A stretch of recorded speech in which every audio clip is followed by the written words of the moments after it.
ṣe fẹ́ kó máa lọ àbíkọ́ dúró Mr. Ọláníyì. ẹni tí ẹdín mo dúró ẹjọ́ dákun ẹdín mo dúró àyà sẹ́rí àwọn tí wọ́n bá ń ṣe tafsir Quran lóòótọ́ mi ò mọ tafsir ẹ tún ìfẹ́ sọ nǹkan mi àwọn wo ní tẹ́bá wo ta bàrákà Quran yẹn lásán wọ́n ní kó lè ba àyè yín àwọn wo ló ń sọ ẹni àgbègbè yín ló máa àtúwà lọ kà ẹni sùúrù àwọn wo ló ní ẹ má máa fira yín sí kò kàn kí ni yóò kàn mọ́ Yorùbá nǹkan tí yóò bá mọ̀ ìlú láti máa ṣàgídí sí mú àpẹ̀lú yín. Ọlọ́run bá mi dó tì yín. So Big Joe ó ní Quran nìkan táwọn Muslim máa ń sábà sọ Big Joe mo fẹ́ kẹ́ bá wọn ṣí Quran 34:28 ẹni sùúrù. ẹni kí mo sì Quran chapter 2 verse 23. Big Joe ẹni sùúrù ẹ bá wọn ṣí 34:28 ìyẹn làwọn Muslim máa ń sábà sọ jù ẹ bá wọn ṣí. wàá arsalinaka illa kafatan linnasi basiran wa nasiran walakin akisara nasi la ya'lamun. So ẹ kà ní English kàkà fún gbogbo èèyàn àwọn máa láìkì àwọn Muslim yìí bíbẹ̀ ló máa ń mú wá ẹni sùúrù no ẹ jẹ́ ká tu ẹ má ṣe yọ̀nà àwọn Muslim yìí bíbẹ̀ ló máa ń mú wá fọ́wọ́n èèyàn wọ ẹ máa wọ nǹkan tó máa ṣẹlẹ̀ ń bẹ ó yẹ ẹ̀ka àfàṣẹlẹ̀ ní English. And we have sent you except. Muhammed ló sọ wọ́n ní a ti rán ẹ àyàfi wọ́n ní wọ́n ti rán Muhammadu sí gbogbo ayé ẹ máa wo ẹ̀ka lọ. To mankind. To all mankind please wọ́n ti rán Muhammadu sí gbogbo ayé ẹ máa wo. As a bringer of good thing. Wọ́n ní kó mú ìròyìn rere wá fún àwọn ọmọ aráyé ẹ máa wo. And a warner. Kó dẹ̀ ṣe kìlọ̀ fún wọn. But most of the people do not know.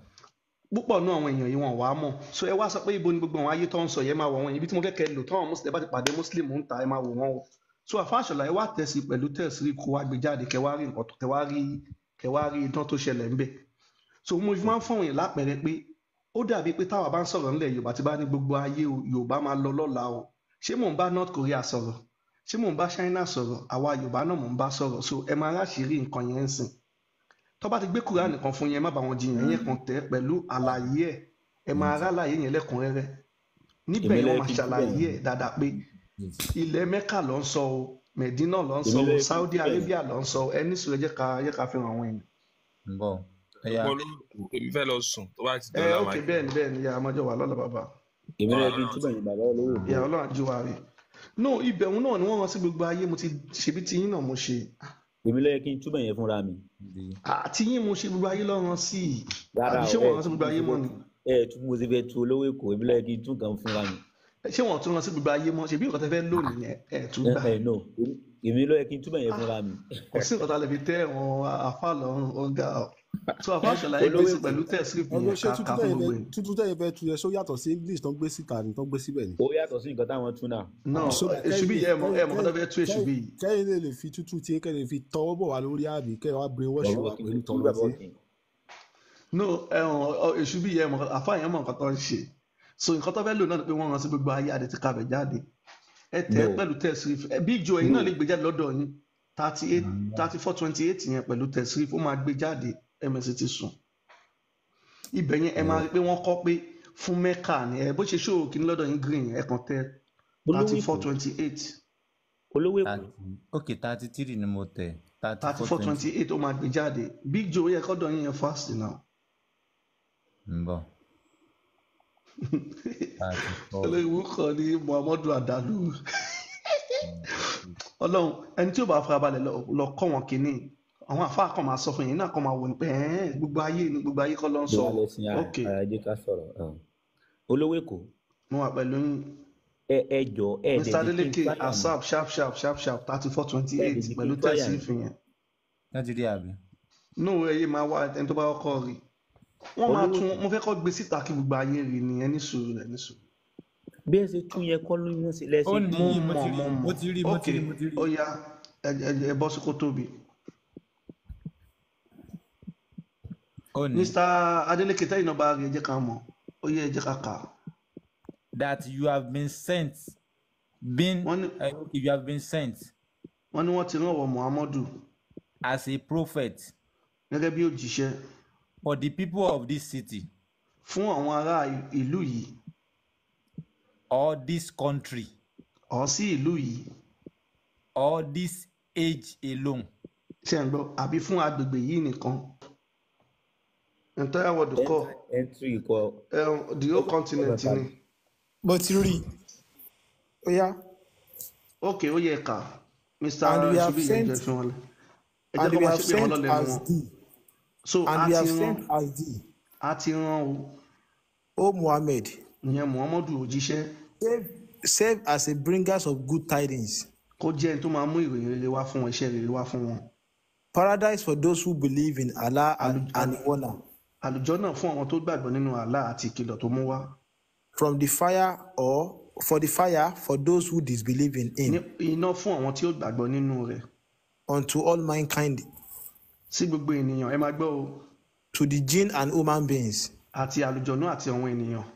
But most of mankind, the people of Mecca, So ṣé ẹ gbọ́ o, bọ̀ púpọ̀ àwọn èèyàn nílùú Mẹ́kà know not this, not believe in it. wọn ò mọ̀ wọn ọ̀dẹ̀ gbàgbọ́ nínú ẹ̀. So tẹ bá pàdé àwọn àfa tó bá ti mú ìgbẹ́lẹ̀ fún yín pé mankind ẹ má bá wọn pariwo, ẹ lọ ka Quran pẹ̀lú àwọn nǹkan tí wọ́n fi ṣàlàyé ẹ̀, wọn ò bá yín wí. Ẹ lè tún káyì tó tẹ̀lé Al-Jalalayn kí gbogbo ayé lè fi mọ̀ pé ìwé wọn là ń kà fún wọn tó bá ti pàdé yín pé gbogbo ayé ni là ń bà lọ́ múlẹ̀ fún yín. Ó yẹ ká.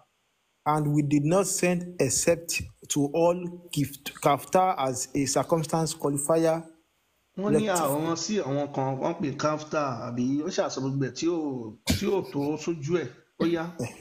Mankind and is made to precede. Fún gbogbo èèyàn tí wọ́n jẹ́jẹ́. Because of this importance attached to it of Nítorí mankind, pé ó ṣe nǹkan pàtàkì fún àwọn ènìyàn. both as a bearer of good tidings to believers, Fún gbogbo àwọn tí wọ́n gbàgbọ́ tó ń ṣiṣẹ́ dáadáa. of paradise and a warner to the disbeliever of chastisement. Àlùjọ́nà fún àwọn tí wọ́n ṣèkìlọ̀ fún àti àwọn tí wọ́n gbàgbọ́. But most people such as disbeliever of Mecca Àwọn tí aláìgbàgbọ́ yẹn àwọn ará Mẹ́kà do not know this. wọn ò mọ̀ yìí.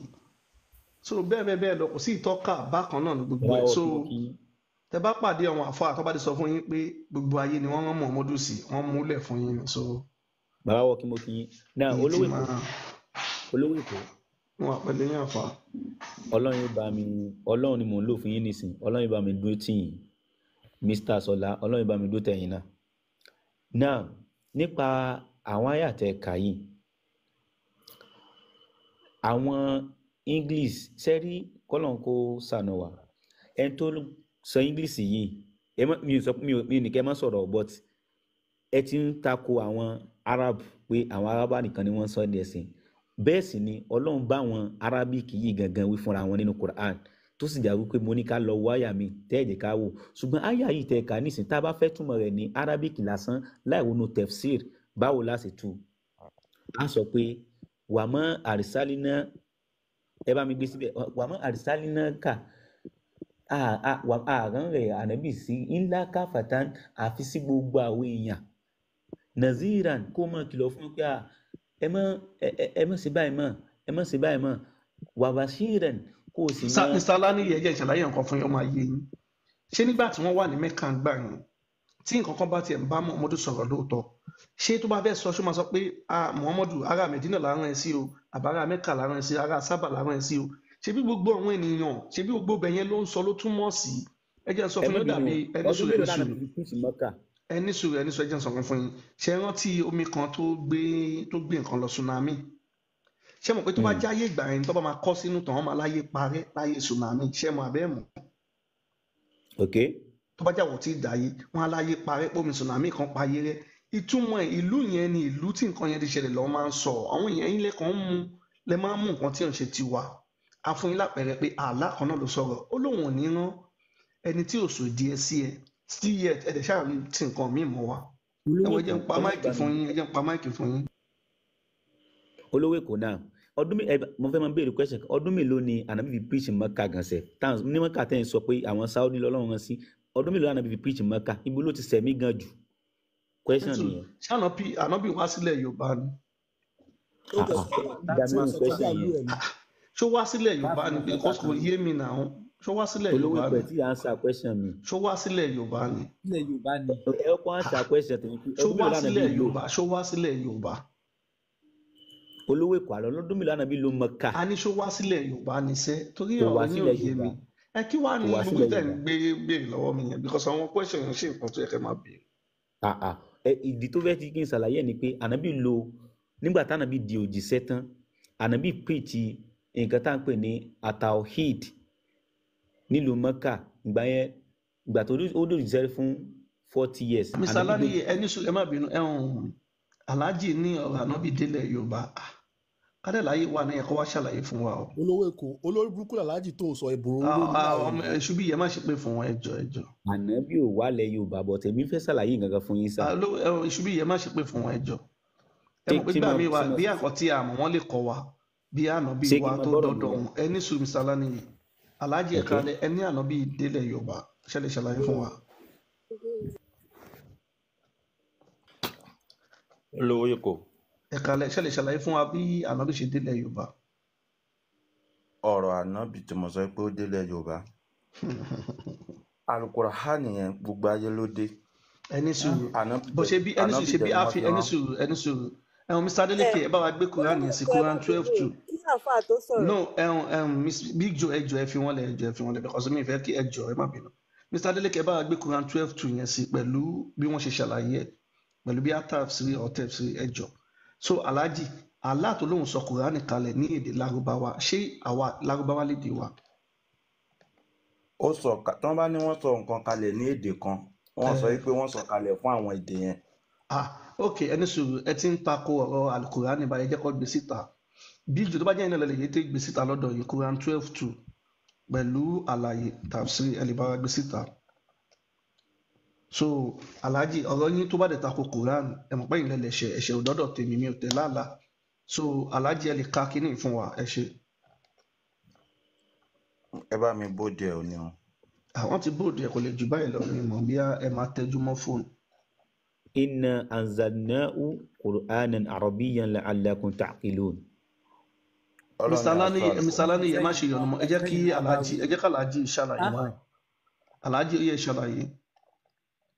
ọlọ́ni aṣọ Al-Qur'an kalẹ̀ ní èdè Lárúbáwá. bọ̀ yín sọ ń sìn pé kò sọ pé èdè kan lòun fi sọ ṣe rí pé ẹ ti ń takò ọ̀rọ̀ àlá.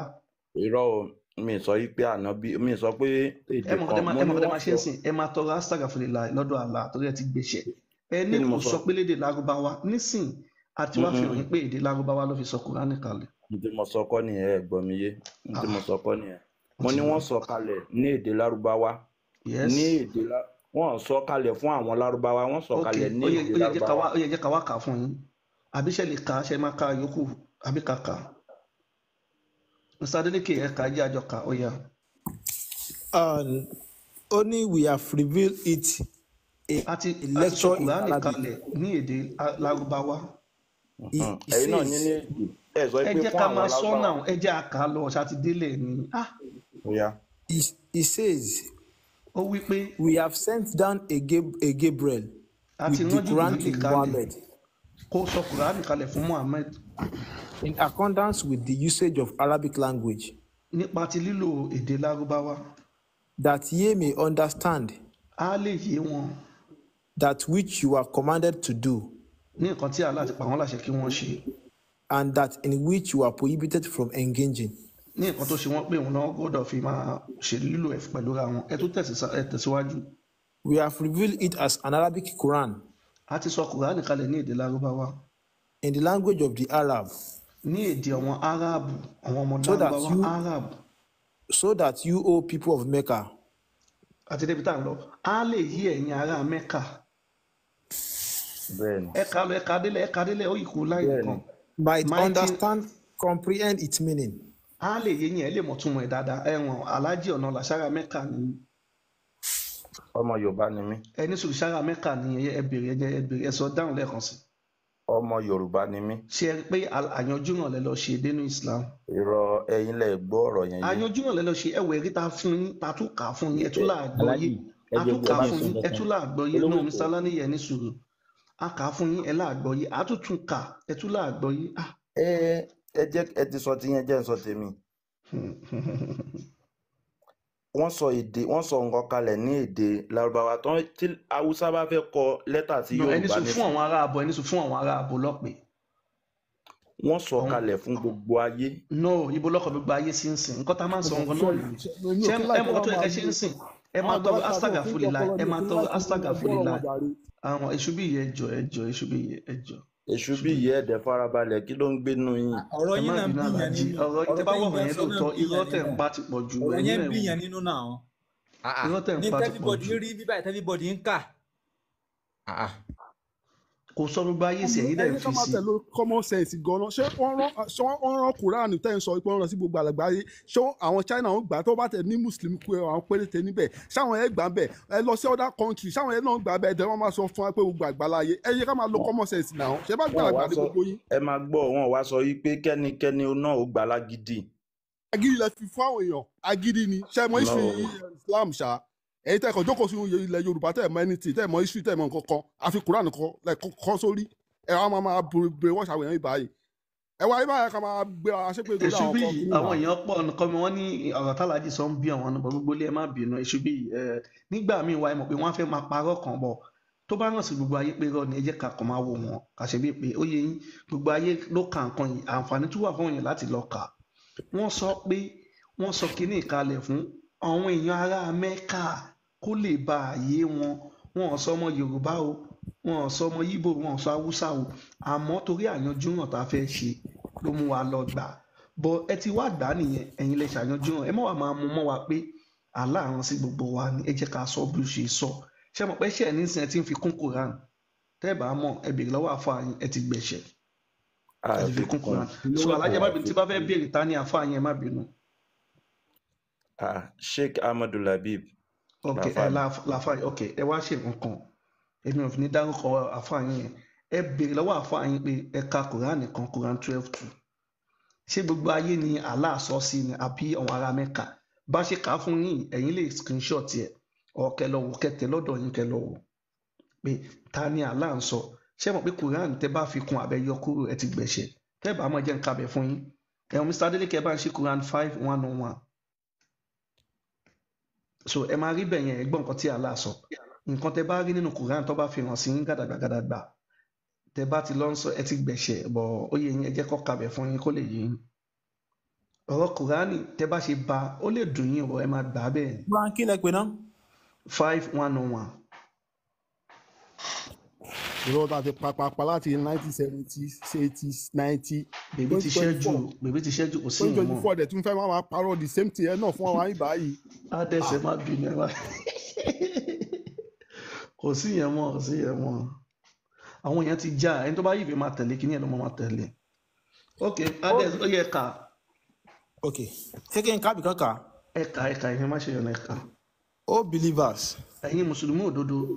Do not ask about any matter which if made clear to you. ẹ má ṣe béèrè nípa nǹkan kan tó bá ti fi hàn yín tó ń gàdàgbà bá ṣe ń gbé Kùránì sí tẹ̀ ń rí. may disturb you.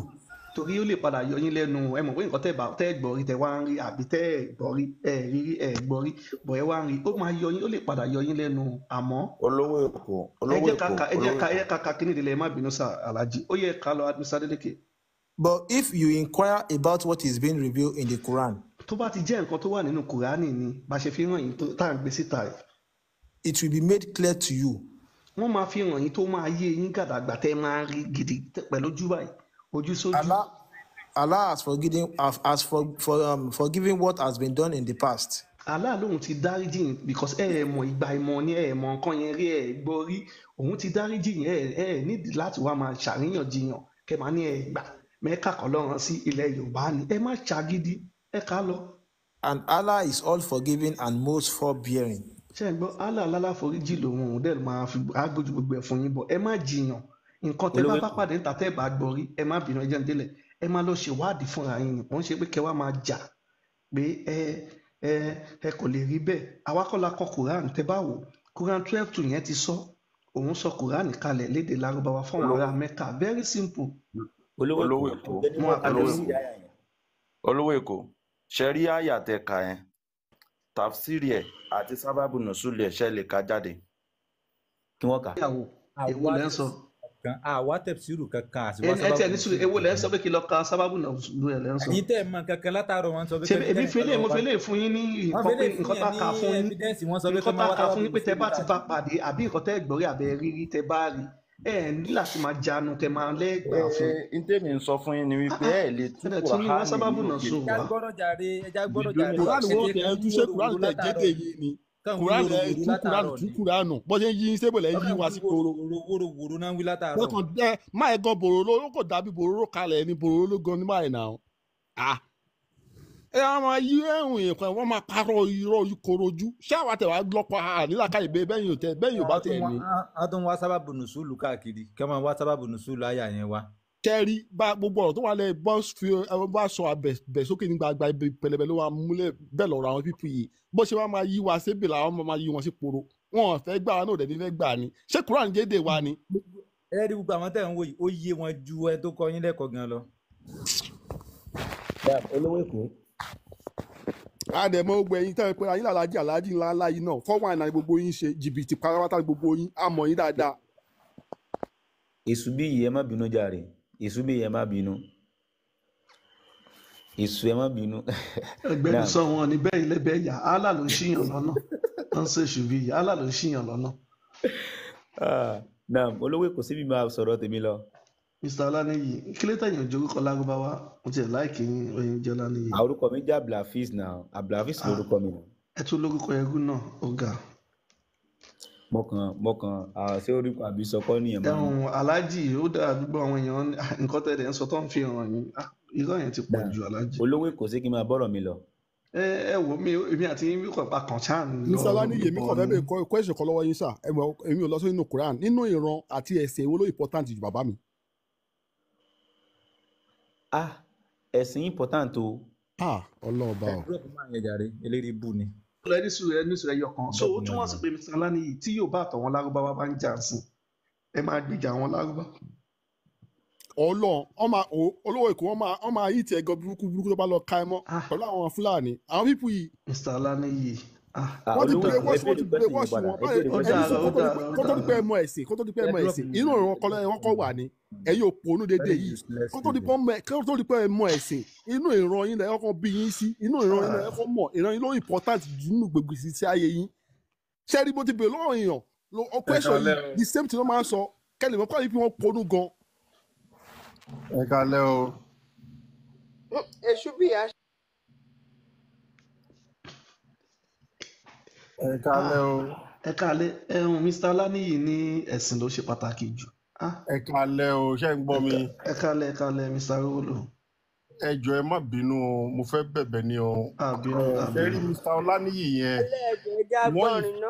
wọ́n yìí fẹ́ sọ̀rọ̀ kan ṣé rí bí ẹ ṣe ń bá Mr. Ọláníyì yẹn sọ̀rọ̀ ó easy láti òye tí ń yé díẹ̀díẹ̀ ẹ rí i pé kán tó drop ẹ̀ yẹn ó fẹ́ sọ̀rọ̀ ó ní kẹ́ tú ìbéèrè yẹn béèrè ó lè má yé ó lè kánjú dáhùn sọ̀rọ̀ mi òun náà ti rò ó dáadáa gẹ́gẹ́ bí ìran àti ẹ̀sìn so ó sáré dáhùn ni sọ̀rọ̀ mi nígbà yẹn ẹni sùn ẹ fún mi ìṣẹ́jú kan sí ẹjọ́ then two Mr. Olówó Èkó mo fẹ́ kí yín dáadáa ṣẹ́rí style tẹ́ ń lò yẹn yes question wọn ọ̀rọ̀ wọn máa ń bíyàn nínú mo understand èmi gan mi lè nírú sùúrù tẹ́yìn nìyẹn but ẹ̀yin farabalẹ̀ fi òye yẹn yé wọn àwọn tó tí wọn ti sọnù jù wọn sì lè padà tábà ní ká máa ṣépè fún wọn bí wọn ṣe ń gbé ìṣe yẹn wá a tún máa lé àwọn míì tá lè convince a máa lé wọn jìnnà ni so mo really commend yìí Mr. Olówó Èkó but Mr. Ọláníyì ní kẹ́ béèrè question yẹn padà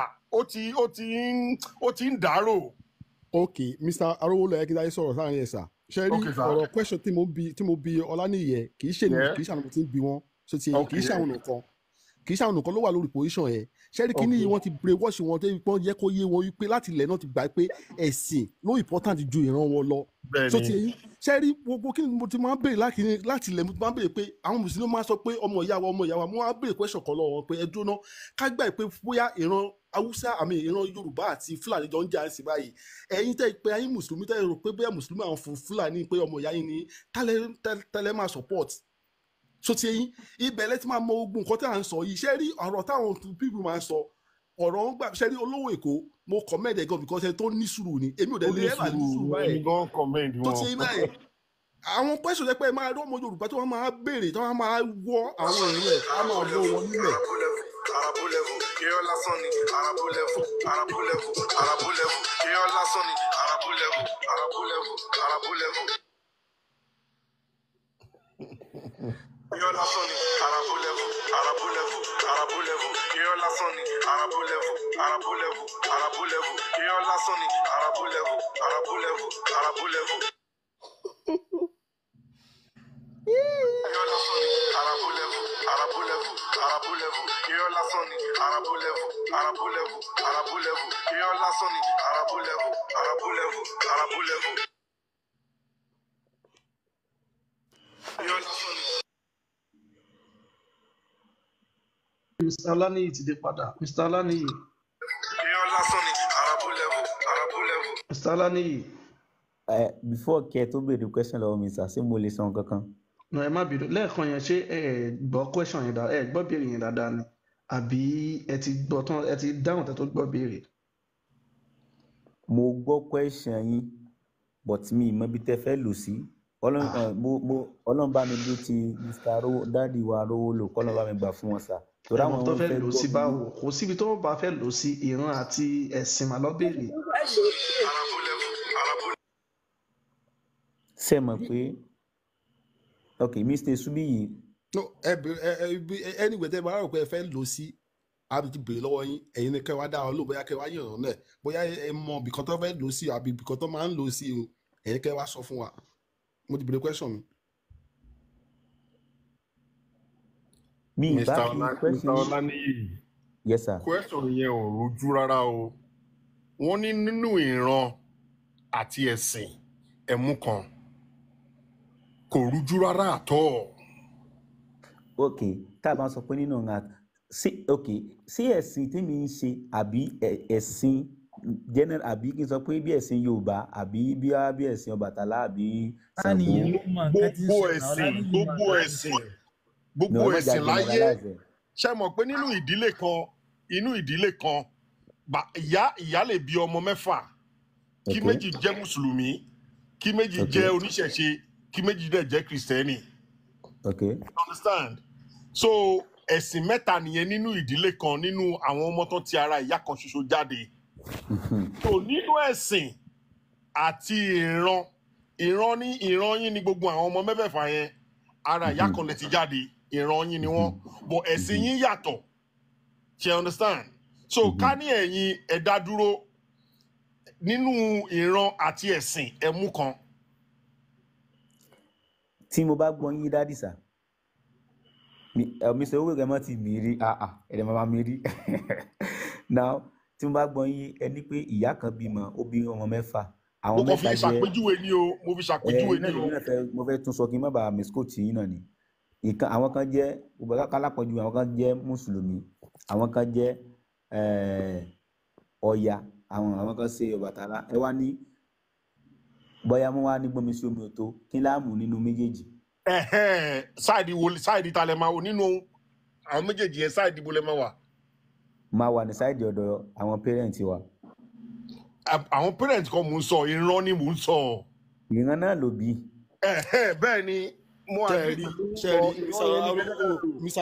Arówólò ṣẹ́ẹ̀rí ẹ̀yìn lẹ́yìn tí ọ̀rọ̀ sí Mr. Ọládìyí lẹ́nu Ọládìyí mọ̀ nǹkan tán ṣẹ́ẹ̀rí àìní ìmọ̀ ló ń dà wọ́n láàmú ẹ má bínú sà ṣe rí gbogbo nǹkan tó fẹ́ máa yà lọ báyẹn wọn understand ẹ̀yin lè fẹ́ máa ti ọ̀rọ̀ àwọn máa fẹ́ náà láti sọ̀rọ̀. àìní ìmọ̀ nílò tó àìní ìmọ̀ ni. ẹ jẹ́ kí n béèrè báyìí lọ́wọ́ wọn Mr. Olaniyi. mo gbọ́ yín. àjọ jẹ́ ọmọ ìyá bá a sì jọ jẹ́ kí ìyá kan náà bàbá kan náà lọ́jọ́ bí wa wá tó bí abí méjì àwọn kan wá bẹ nínú mọ́sálásí àìkí ń sọ ọmọ ìyá bọ̀ ẹjọ́ máa ń kírun papọ̀ ìjà wá ṣẹlẹ̀ láàrin èmi àti wọn pé àmì àtàwọn yẹn ìjà wá ṣẹlẹ̀ láàrin àwa méjèèjì yẹn ta lọmọ ìyá yín nínú àwa méjèèjì. Afáṣọlá. ẹ̀yin. mò ń gbọ́ yín. èmi àti yín lọmọ ìyá. ọ̀dọ̀ ta lè máa wà sáwọn tẹjọ́ ń kírun yẹn tó ń bá ọmọ ìyá yín. ẹ fi sí kèfèrí tún ní kèfèrí tún ní kèfèrí tún làfà àṣọlá àwọn mùsùlùmí ẹgbẹ́ yín wọ́n fẹ́ bá Fáṣọlá jà. àwọn mùsùlùmí ẹgbẹ́ yín yẹn wọ́n wá ń bá ọmọ ìyá yín tó jẹ́ kèfèrí wọ́n wá ń bàjà wọ́n wá bóyá wọ́n tiẹ̀ lé láti ta wọ́n lé láti ta wọ́n lé wálé èyí wá jẹ́ mùsùlùmí tẹjọ́ ń kírun pẹ̀lú àwọn tó ń lé ọmọ ìyá yín bọ̀ yẹn. ẹ̀rẹ̀ jẹ́jẹ̀ mọ́ ìyẹn tẹjọ́ ń kírun. Yes. ṣé ọmọ ìyá ni wá ní. defend my àwọn ọmọ ìyá mi màá mọ̀ defend wọn always tí wọ́n bá wà lórí ààrẹ. àwọn wo ẹni sùúrù gbọ́dọ̀ tá à ń sọ ẹ fi àwọn ọmọ ìyá yín ta lẹ́ máa ibo lẹ́ máa wà ta ibo lẹ́ máa wà ṣé ọmọ ìyá yín gangan yẹn lẹ́ máa wà ní àbáwọn mùsùlùmí ẹlẹ́sìn yín lẹ́ máa wà pẹ̀lú ni ẹ dáhùn ṣókí. ọmọ ìyá mi tó bá wà lórí ráìtẹ̀. ẹ ti gbé tẹ́ ń sọ yìí ẹ fi sọ́dọ̀ ẹ̀yin ọmọ ìyá yín lẹ́ máa wà ní àbẹ̀yìn àwọn mùsùlùmí lẹ́ máa wà very simple. nǹkan táwọn jọ ń sọ gangan náà ni. ok ẹni sùn ẹ má ṣe yọnu kíní yóò ní tí ọmọ ìyá yín yẹn ò bá wà lórí ráìtì tí ọmọ ìyá yín yẹn ò bá wà ẹ jẹ́ ìṣẹ̀ examples kékeré kan ok àwọn mùsùlùmí àwọn jọmọ ẹgbẹ́ yín tẹjọ ń kírun wọ́n ń lé ọmọ ìyá yín bọ̀ pé ó bú ànábì wọ́n fẹ́ lẹ̀ lóko pa ẹ ti mọ̀ pé yes ọmọ ìyá yín ẹ̀ ń sìn kò sí ní sáìdì ààrẹ gẹ́gẹ́ bí bìlífù ẹ̀sìn ti yín ní o ṣé má ti síta kan lẹ̀ lóko pa ni. ibo nìyẹn wà pé kálẹ̀ yẹn lóko pa sa. Mr. Roll ẹ má ṣe yọnu ẹni wọ́n fẹ́ yín ní ẹ jẹ́ kí mi fún wọn Mr. Ọláníyì ní àwọn haúsá táwúsá àti yorùbá bá ń jà táwúsá bá débẹ̀ tó má ti rí haúsá yẹn kò fẹ́ gbọ́ nǹkan tó ṣẹlẹ̀ ó máa wà lẹ́yìn haúsá ọmọ ìyá ó máa jọ bẹ́ẹ̀ ni ó máa di bẹ́ẹ̀ ni ẹ̀ pa ni. kíní yóò wà lẹ̀ àwa wá ń béèrè lọ́wọ́ yín àwọn mùsùlùmù àti ọmọ ìyá yín kèfèrí ni wọ́n wá fẹ́ bàjà ẹ̀yin ta lẹ́ máa wà ọmọ ìyá yín ni àbáwọn mùsùlùmù ẹgbẹ́ yín. mi máa wà lẹ́yìn ọmọ ìyá mi tó bá wà lórí ààrẹ. no ẹ ti wá gbọ́ ẹ ti sọ ó jẹ̀bi o kò jàre o wọ́n fẹ́ mùsùlùmù wọ́n fẹ́ pa ọmọ ìyá yín ṣẹ́yìn ọmọ ìyá yín lè máa wà àbẹ́yìn àwọn mùsùlùmù. ìjọba gò kì í sọpọ́ọ̀tì ẹni tó bá wà lórí ẹ̀dì. ẹ wo Sàlámì ò ní nǹkan tó fẹ́ sọ ọ̀dọ̀ àwọn ọmọ ìlú. ẹ̀yin lẹ́kọ̀ọ́ fẹ́ máa yẹ kí máa sọ ọkàn tó fẹ́ sọ ó ní sọ ọkàn tó fẹ́ sọ tẹ́lẹ̀ rẹ̀ dì so ti níjọ nísìnyí jọ má dúró kékeré sí mo lè béèrè question kan náà má dúró jọ má lè pọ́ọ̀sì jọ náà mo kàn yára sọ̀rọ̀ yẹn má dúró jẹ́rí ẹni sùn náà ọ̀làníyẹ ní sùn náà ẹni sùn ọ̀làníyẹ ní sùn jẹ́rí mo fẹ́ kẹ́ mọ ọkàn nínú ìran kan tó yẹ kó pè ní ìran jẹ́rí haúsá ní nǹkan kan mo fi ọlọ́pàá àyídà bóyá bóyá ẹlẹ́sìn ni ọ ẹlẹ́sìn kọ́ wọn kọ́ tẹ̀ kọ́ fẹ́ mọ̀ tí haúsá àti yorùbá bá ń jà lẹ́sìn báyìí táwùsá ẹgbẹ́ bá débẹ̀ kò fẹ́ mọ̀ bóyá ọmọ yẹ́ ẹ bóyá ẹlẹ́sìn ni ọ̀hún kankan àwọn kan fèsì àràtà ẹ̀nà ṣẹ́rẹ́ yìí ọmọ yorùbá yìí most of them ṣẹ́rẹ́ àwọn ọmọ yorùbá ọmọ àlè ti pọ̀ nù ìran wa gan ọlọ́run kì í sọ̀rọ̀ pé ọ̀rọ̀ ẹ̀sìn eléyìí sẹ́ ọmọ àlè ní gbogbo àwọn èèyàn tó ń sọ̀rọ̀ yìí náà èlò kì í sọ pé ó ní mo ti sọ̀rọ̀ yìí náà tọ́pọ̀ jẹ́ẹ̀kì jẹ́ ni èyí yẹ kí sọmọ yorùbá náà. mo understand the version ẹ má bínú ẹjọ ẹ má ìka wa too emotional ẹjọ ẹ má bínú Mr. Alani ẹ jẹ́ ká wo bí wa Mr. Alani tí ọmọ arab ẹni sùúrù tí ọmọ arab ẹni sùúrù tí ọmọ arab ẹ dúró náà ẹni sùúrù ẹni sùúrù ó yẹ kí ti bọ́lẹ̀ mo kàn fẹ́ fún yín ní chance ẹ̀yọ̀kan ẹni sùúrù tí àwọn gbogbo ilẹ̀ yorùbá ń sìn tí a bá ní àṣẹ ìsìlámù mọ́ àti wá di ẹlẹ́bọ ó wá jẹ́ ìnìkan ní muslim àwọn ará Saudi wá fún ilé gbòógì olóró pé kẹ́ lọ jù sílẹ̀ yorùbá ṣe máa ṣe àbẹ́ ní ṣe àti di kèfèrí o àti di kèfèrí o. ó tako ṣẹ̀ríà gan sẹ̀. kò tako ṣẹ̀ríà ṣe mọ nǹkan tí ṣẹ̀ríà sọ nípa jihad ṣe mọ nǹkan tí jihad sọ. mo mọ nǹkan tí ṣẹ̀ríà sọ. kí ni jihad sọ nípa àwọn kèfèrí. jihad sọ fún wa pé. Mr. Ọláníyì ẹjẹ kì í sọ ẹmí òtún báyìí náà mi tí kò tẹ́lẹ̀ sí ẹjẹ kí n kó ta àyà yẹn ẹjẹ kí n kó ta àyà fún yín. ẹjẹ kí n kó ta àyà.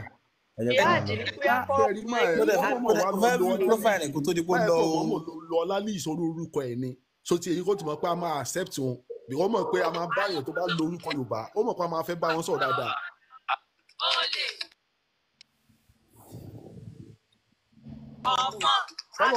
Ọlọ́run ṣàánú ìran yorùbá o ìran wa wà ní orúkọ o. ṣé ń gbọ́ mi ẹ̀yin èèyàn mi iṣẹ́ tí ẹ̀lúsà ṣe rí iṣẹ́ tí a jọ gbé dání yìí kò ń ṣiṣẹ́ kékeré o ṣé mọ̀ pé nǹkan tó fún àwọn pípù yìí both ẹlẹ́sìn mùsùlùmí àti ẹlẹ́sìn kìrìsìtẹ́nì ní oore ọ̀fẹ́ àti wà this large ní platform tí wọ́n ní láti wàásù láti convince láti confuse àwọn èèyàn into their religion. Mr. Ọláníyì yìí tí àwọn Yorùbá náà wà bí tán bá lè rí. no mi ìsọ̀rọ̀ Mr. Ọláníyì mọ́ mi ìsọ̀rọ̀ mo sọ̀rọ̀ generally ni o. mo kàn fẹ́ sọ̀rọ̀ ní bínú sí ń bí àwọn èèyàn tí wọ́n bá lè rí Mr. Ọláníyì lójú kọ́. wàláì tẹ́mi gan bá rí màá mi mọ̀ tí mo lè ṣe. ṣe understand ṣe rí ẹ wo ye years táwọn people yìí ti ní orí ọ̀fẹ́ láti ní irú platform láti advertise ọjà wọn torí advertisement lèmi rí sí ṣe ló dàbí pé tó bá possible kí wọ́n pọ̀ sí ọwọ́ aago wọn bẹ́ẹ̀ yẹn kọ́ wá fún àwa náà ní orí ọ̀fẹ́ that period of time láti advertise ìṣẹ̀ṣe yìí wàláì tààlà wọn ò ní réèyàn ṣe religion yẹn mọ́ ní Nàìjíríà yìí o nílẹ̀ Yorùbá o wọn ò ní réèyàn ṣe both religion wọn á ti mọ̀ pé scam ni ẹ wo hundreds of years tó ti fi campaign tó ti fi advertise ọjà yẹn. ìṣẹ̀ṣe òdìdí advertising. nǹkan tẹ́ jogún bá mo fẹ́ béèrè lọ́wọ́ ẹ lẹ́ẹ̀kan pé èdè wo ni bàbá yẹn sọ a sọ fún pé Yorùbá màá ní bàbá yẹn kọ́ tòró ń béèrè proof pé èdè Yorùbá ní èdè àwọn Ògún Ọ̀rúnmìlà nǹkan yẹn. àti wa ní sùúrù náà ní sùúrù. no ẹ jẹ́ kó sọ contribution wọn. ẹ jẹ́ kó sọ contribution wọn yẹn. èèyàn wa ní ẹ káàlẹ́ ẹ káàbọ̀. àti wa ti kú èbúgbà comment section. ẹ káàárọ̀. ẹ káàárọ̀. ẹ sà mo kàn fẹ́ sọ sí ọ̀rọ̀ Mr. Ọláníyì yẹn because orí mi yìí ń sìn mo máa ń lọ sí church Christian ni mí àmọ́ mọ́mísì mi àwọn yẹn wọ́n láìkì ìṣẹ̀ṣe bí mo ṣe máa ń lọ sí ṣọ́ọ̀ṣì tó bá anything tó fẹ́ ṣe ọ́ máa pè wá because ọmọ nífà lèmi but due to pé ibi tí mo gbé dàgbà ló jẹ́ kí n máa lọ sí church torí pé kì í ṣọ̀dọ̀ mọ́mísì mi ni mo gbé but mọ́mísì mi láìkì ìṣẹ̀ṣe kí wọ́n á sọ pé torí pé mo wá ń ṣe ẹ̀sìn yẹn ń sìn kí àwọn kan torí pé àjọ ń ṣe ẹ̀sìn káwọn Christian ẹgbẹ́ mi ń sìn kán wọn máa fẹ́ bá mọ́mísì mi jà torí pé kò ṣe ẹ̀sìn yẹn kémi náà máa gbé sẹ́yìn Christian ṣe rí pé orí Mr. Ọláyẹn ò pé láìjọ máa lè. láì kí n ṣọmọ exactly ṣé wàá rí pé orí Mr. Ọláyẹn ò pé ọmọ àlè ní àwọn yẹn bẹ́ẹ̀ yẹn because ẹ̀sìn tèmi gan ṣe tí mi ò mọ ibi tó ti ṣẹ̀ wá mo kàn mọ̀ pé tèmi ni pé mò ń gbàdúrà sọ́lọ́run ń gbọ́ mi mọ̀ ó bá tán bá gbà wá láyé gan ká lọ tú kúlẹ̀kúlẹ̀ Yorùbá dáadáa a máa mọ̀ pé most wa nǹkan tá à ń sìn lè wa gan pọ̀ a máa ń ṣe gúnlé wa àbí àwọn bàbá wa ká ní ẹlẹ́yọ̀rọ̀ jìnnà ká tó fàbọ̀ bá díẹ̀ sórí wọn ò pé ni. because mi mọ̀ kó táwọn máa wà think so low bẹ́ẹ̀ yẹn tẹ́ máa ronú pé aráàbù yẹn wọ́n ń fowó yín tún ìlú wọn ṣe àwọn òṣè máa bọ̀ bí kí Mẹ́kà yẹn wà ń bíbà kán wá gbé Káàbà yẹn sílẹ̀ Yorùbá ṣe bọ́ ní kò síbi tọ́lọ́run ò sí kílé tẹ́ pé ibì kan náà lọ kọjú sí bí èpè. èmi ò sáìdẹ̀ nìkankan o because èmi ò lè kọ ẹ̀yìn sí mọ́mísì mi torí pé ó ń ṣe ìṣẹ̀ṣe àbí torí pé ó fẹ́ mú mi lọ sẹ́ni ìṣẹ̀ṣe kankan ọ̀nà tó tọ́ ni kò parọ́ fèmí èmi dẹ̀ ń ṣe mò ń rí yàtọ̀. ìṣẹ̀ṣe yẹn náà ni a máa padà Mr. Olago bá nìyẹn. a ti engage àfà níbi tó sọ wípé tá a sọ pé tí ọmọ rẹ̀ bá fi Islam lẹ̀ kí ni kí wọ́n ṣe fún ọdẹ ní. ọkọ lòun pa oníkọ pa ó tún padà wá yí ọlọmọ àlè ni. ọlọmọ àlè ni. onítọ́mọ̀ bá fi ẹ̀sìn Islam lẹ̀ oníkọ pa bàtà dẹnu bò wà padà ní ọmọ àlè ni. nǹkan tó ń kà nìyẹn nǹkan tí àwọn Hausa yẹn náà ń tẹ̀lé nìyẹn wọ́n fi ń ṣìwà rẹ̀. wọ́n ti sọnù gan-an. a dáa fún yín ṣe rí ẹ̀sìn yìí tá à ń sọ yìí ẹ̀sìn tó yẹ kó máa tọ́ ọpọlọ èèyàn ní tó pé ẹni ò ní mọ̀ ẹ̀rọ rárá. mo máa wo àwọn fídíò kan bóyá àwọn Libya àbí kankan tó ń believe nínú Quran yẹn dáadáa tó bá pààyàn tó máa sọ pé Allahu Akbar because nǹkan tó wà nínú Quran yẹn ló ń follow. because sometimes bá ń wo fídíò bọ́n ṣe ń pa Yorùbá báyìí máa ń sunkún gan because wọ́n believe pé kèfèrí ni wọ́n nǹkan tá láwọn dẹ̀ sọ ni pé kán mú wọn kán pa wọ́n dẹ̀ mú lò àbọ̀ àwọn Yorùbá ò fẹ́ gbọ́n rárá kí ló dé gan-an. ẹ ká bèèrè lọ́wọ́ ara wa pé kí ló fà á jẹ́ pé tó bá fẹ́ pààyàn wọ́n máa ń pe Allahu Akbar sórí ọ̀rọ̀ nǹkan tó fún wọn ní nǹkan tó ti fún wọn sílẹ̀ nínú Quran yẹn ni because the Quran is not for us here gbogbo wọn ti gbá rẹ̀ Mr. Ìṣubí ìyájọ wà náà yẹ kẹ́ mọ̀ kínní Mr. Adeleke bá wọn gbé Quran 489 yẹn sí níbẹ̀ aláàlú ní kọ́ lọ pààyàn so tó bá ti pa tán òun ló rán wọn so wọ́n gbúdọ̀ pé orúkọ ẹ̀ ẹ jẹ́ ọmọ ẹ̀ máa rí bẹ̀ yẹn sìn. wọ́n pààyàn lórúkọ ẹ ní. tẹ bá ti rí kíní ibẹ̀ yẹn ẹ máa rí sí Quran 489 Big Joel lè gbé sí ó ní ẹni tó bá gba Islam tó bá lóun ò ṣe mọ́ ó ní kọ́ jí gbé ó ní kọ́ pa so ẹni tó wọ́n ṣe yẹn wọ́n máa pe orúkọ ẹ̀ pé nǹkan tá a fi pa ẹ̀ rí o Allahu Akbar wọ́n á dẹ̀ pa ẹ̀ nìyẹn. wọ́n bílí pé onílàdá pàpà. Most of them they don't go through the Quran nǹkan táwọn afáwọn sọ ló ń gbọ́. ẹ̀sìn tó fún yín ní ládá láti pa ọmọlàkejì yín. Wọn ò lọ sínú Quran nǹkan táwọn afáwọn sọ ló ń gbọ́. tó bá kú sórí ọ̀nà Allah ọ̀run rere ló ń lọ direct ẹ mọ orú nǹkan báyẹn that is brainwashing now. ṣé mo nǹkan tó ń ṣẹlẹ̀ ní Germany right now.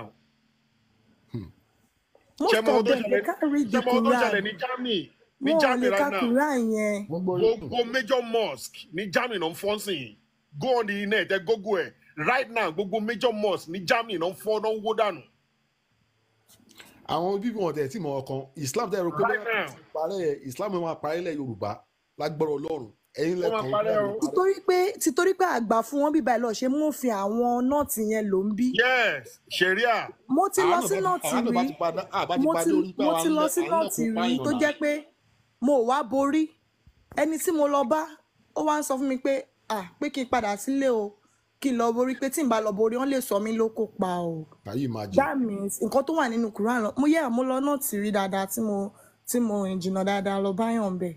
Ó wá fún mi ní ara àwọn èkìmá tó máa ń dé yẹn tó máa ń kanlẹ̀ ó wá fún mi pé kí n lò throughout tí mo fi lo gbogbo wíìkì yẹn bẹ́ẹ̀ 3 weeks nǹkan tí mò ń lò nìyẹn tẹ bá rá àwọn ọmọbìnrin wọn náà wọ́n ti sọ wọ́n darúgbó torí ẹ̀sìn wọn ò lè dáka wọ́n kàn ń tẹ̀lé àwọn nǹkan táwọn àáfàá yẹn sọ ni wọ́n dẹ̀ ti fi brainwash àwọn ọmọ wa gan bí báyìí ẹ máa ní kàn lọ lé kí wọ́n máa lọ wọ́n bí ẹran kọ́ má bínú ọmọ tèmi ò lè lọ lé kéwù kankan o bóyá kọ́ má bínú. ṣé ilé kéwù ló ti fẹ́ mọ̀ ọ̀pọ̀ Ọlọ́run ni ṣé ẹ ní sùúrù náà ẹ kábíyè lọ́wọ́ ara wa àwọn western world mélòó ló ń kó lọ sílé kéwù ṣé wọn gbégbèsè ayé ni. ẹ kàn imagine ẹ tún lọ fowó ń sin Ọlọ́run ẹ máa san 8 million àbélò. strategy láti fi máa fi gbowó lọ́wọ́ wa nìyẹn láti máa extort wa nìyẹn. wọ́n fi ń tún lu wọn ṣe wọ everybody ìjọ ò lẹ́yìn rí kan jẹ́ orúkọ Yorùbá rí torí mi ìmọ̀ wáyé táwọn èèyàn ṣe ní ronú tọkàn gọ̀ kalẹ̀ bẹ́ẹ̀ yẹn. àwọn olórí búkú ara wọn gan wọn mọ̀ àwọn orúkọ tẹ́lómi gan ò mọ̀ túmọ̀ ẹ̀ tán ò mọ̀ nǹkan tó jẹ́ gan wọ́n máa pera wọn bẹ́ẹ̀ bí báyìí. wọn ò lè fún wọn ní máa gbọ́ ìsìjà kìíní kan kí ló ṣẹlẹ̀. wọn ò lè fún yín lóbìnrin fẹ́ ẹ̀dẹ̀ máa lọ́pọ̀ ọmọ ìyá yín ẹ̀yin olórí búkú. ẹ bá wa gbé ẹ̀mí Agége yẹn náà wọlé. ṣe rí kájẹpá tẹ́lẹ̀tì náà mo fi ọlọ́ba ṣe rí àwọn ọmọ tó ń sọ wọn á dìfẹ́ kíní iṣẹ́ ọmọ àlè ló pọ̀ jù lọ́rọ̀ wọn ò kí ń ṣe original Yorùbá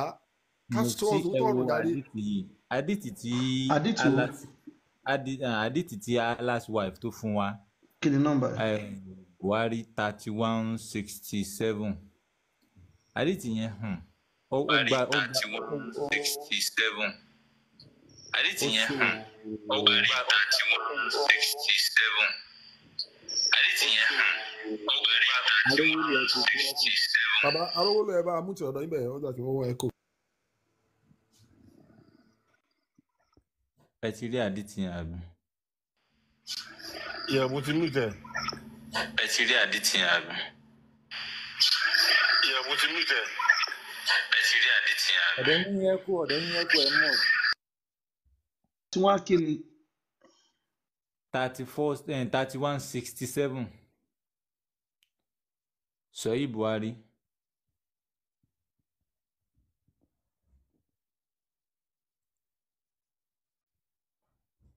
níbi tí ó ti ṣàlàyé wípé àwọn kò nu mọ́sálásí láti ibìkan àwọn lọ bá àwọn Yẹhudi. ok mo ti rántí ìbẹ̀rẹ̀ madrasa ọkọ so àdìsí yẹn náà asilamu ẹsẹ Islam tẹsílámù kẹlẹbà lálàáfíà sultan nabi ló ń bá wọn tó ń sọ wọn pé ẹ̀yin Yẹhudi o ẹsẹ Islam kẹlẹbà ní àlàáfíà wàlámù ànàláhàrídà lillah ẹ lọ mọ̀ wípé ilẹ̀ ti Allah ni wa rasuli àti òjíṣẹ́ rẹ̀ wa inni uridu an adliyakum fi asiyil lakadi tó ibi tí ẹ ti fẹ́ lé wọn kúrò lérí ilẹ̀ ó ní àdìsí yẹn ẹ ti rí wípé Muhammad yẹ kírímínà gidi ó ní àdìsí náà ó ní arákùnrin tá à ń sọ̀rọ̀ pẹ̀lú rẹ̀ yẹn tó níbẹ̀ náà ló ti sọ fún wa wípé ẹni tó bá ní nǹkan nínú yín kó lọ ta nǹkan ọrọ̀ ajé rẹ̀ kó lọ ta kó kúrò níbẹ̀ so method ọgbọ́n kan ni wọ́n dá níbẹ̀ yẹn àdìsí yẹn náà ó wà useful gan tó yẹ kéèyàn máa lò. bẹ́ẹ̀ni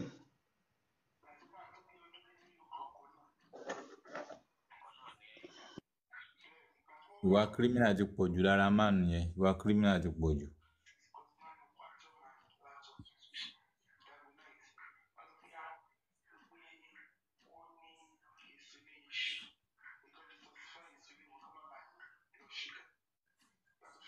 olówó èkó ti drop ni ẹgbẹ́ mi náà sùn àmọ́ ti wà mí látago 6. kódà kò kí n ṣiṣẹ́ kékeré ni ilẹ̀ ń ṣe. olówó kò ti lọ. ó dàbẹ̀ ó tó bẹ́ẹ̀ látago 6 fa. gbogbo ó tiẹ̀ ti ilé gbìyànjú ìjọ ẹ̀ o. aago 6 gan lèmi gan ti ń wò yín bọ̀. ó mo fi sọ fún màá yẹn gbà tó fẹ́ máa stress olówó èkó pé kó máa stress wọn cause wọ́n ti wà ń bí láti. ẹjọ́ wa ní látago 6 náà ṣé nǹkan tó máa ń dùn mí jù ni pé gbogbo kéèkó yẹ kó ní rárá láàrin wa tó yẹ pé Yorùbá ni wọ́n yẹ kí àjọsọ yé yẹ kó wà láàrin wa dáadáa. owó tó fi ń mèkè ò lè jẹ́ kán gbọ́ràn àwọn àfáà yẹn náà fi ń ṣiṣẹ́ wọ́n fi ń gba owó ni wọ́n fi ń jẹun. ẹ̀yin wá fẹ́ torí owó tẹ̀ ń gbà yọ wá fẹ́ fi pa ìran tí wọn ò níṣẹ́ lọ́wọ́ wọn ò níṣẹ́ wọn aláàfáà làwọn máa gbọ́n gàrí sínú nǹkan kan máa tẹ òdùlé lórí. wọn ò níṣẹ́ gàrí ló máa gbọ̀n sínú tray tó wọn máa tẹ òdùlé lórí. ọmọ aláwọ̀ rí nǹkan. wọ́n máa gbowó lọ́wọ́ Saudi torí pé ẹ fẹ́ ba ìran tí ń jẹ́ ẹ dẹ̀ kó wa sínú ìdè ẹrú. wọ́n kó ara wọn sínú ìdè ẹ̀yin tẹ́ ẹ ti gbọ́n wọn lè kó yín sínú ìdè. àwọn wa tó kù wá ń kọ́ àwọn ìran wa tó kù ń kọ́. wọ́n ti ń gbọ́n bọ̀ náà àwọn tó ti di program yìí. àwọn tó kù ń kọ́ àwọn kan tó yẹ pé wọ́n tẹ̀ lọ́pọlọ rárá ń kọ́. kó ṣe dandan kó máa lọ jó náà. èmi ti sọ fún ẹ pé ẹni Muslim tó bá jẹ́ tó bá ń kó ọmọ kọ ẹ̀jẹ̀ Yorùbá ló wà lára ẹ má yẹ kéèyàn kan tọ́ bẹ́ẹ̀ lọ́pọ̀lọ́ pé ẹ̀sìn ju ìran ẹ lọ o jẹ́ kó máa mọ̀ pé ìran ẹ ju ẹ̀sìn lọ. ẹ jẹ́ ká gbé kínní dé 700 like léni ẹja gbé sanlé káwọ 700 léni ẹja gbé sanlé. wọ́n ti fẹ̀sìn bà Nàìjíríà jọ ti bàálù wa jẹ́ a máa lọ bí lọ sí òòṣà. ẹ bá wa join community wa ẹ jọ̀ọ́ ìyá wa máa ń stream àwọn ètò wa lórí Facebook ẹ jọ̀ọ́ gbogbo ilé ẹ lọ bá wa like ètò wọn kẹ́kàn forward ẹ̀bẹ̀ ní pé ẹ wò tán ẹ kàn forward ẹ̀bẹ̀ ní pé ẹ wò tán dẹ̀ǹdẹ̀ bá wọn like ẹ orúkọ wọn ní Ìṣẹ̀ṣe Làgbà Àkànbí Ọlọ́ba náà wà lórí Facebook MS Bàbá náà wà lórí Facebook ẹ jọ̀ọ́ ẹ lọ bá wa like page wọn so that àwọn èèyàn tó wọn mọ page kí gbogbo àwọn ọmọ ìyá wa náà kó máa tẹ́tí wọn. gbogbo wa lè máa gbé ètò kalẹ̀ bí a ṣe ń gbé ètò kalẹ̀ the little one táwa náà bá ń ṣe a fi ń sọ́pọ́ọ̀tì iṣẹ́ yìí náà ni ẹ̀rọ ọpọlọ tí à ń tún àwọn èèyàn wa sí a fi ń sọ́pọ́ọ̀tì ẹ̀ náà ni tó bá jẹ́ pé like lẹ́kọ̀ọ́ fẹ́ máa like àwọn fídíòsì wa tá máa ń play ìyẹn náà dáa tẹ bá lọ sórí page MS Bàbá tẹ rí pé ó upload ẹ kàn lọ like ẹ forward tẹ bá lè dúró kẹ wo gbogbo play yẹn ẹ forward ẹbẹ nípa ẹ ti wò ẹ tún contribute sí nǹkan tá à ń ṣe yẹn nìyẹn torí tí post yẹn bá ti ní much like á jẹ́ kí TikTok máa recommend post yẹn fún a lot of people wọ́n á lè tún máa mọ nǹkan tá à ń ṣe ń bí báyìí ẹ bá mi mute ẹjọ ẹ má bínú sà so a lè jẹ́ kí TikTok máa introduce ẹ̀ táwa náà bá ti ń wọlé náà ká máa tẹ like ká máa join community every time tá a bá ti ń wá àwọn post wa ẹ máa bá wa like ẹ máa bá wa forward ẹ bẹ́ẹ̀ ni pé wò tán so that a tún lè máa help gbogbo a lè máa gòkè àbí ká máa gbètò kalẹ̀ lọ báyìí the little one tá a bá ń ṣe náà à ń fi help ìrìn àjò yìí náà ni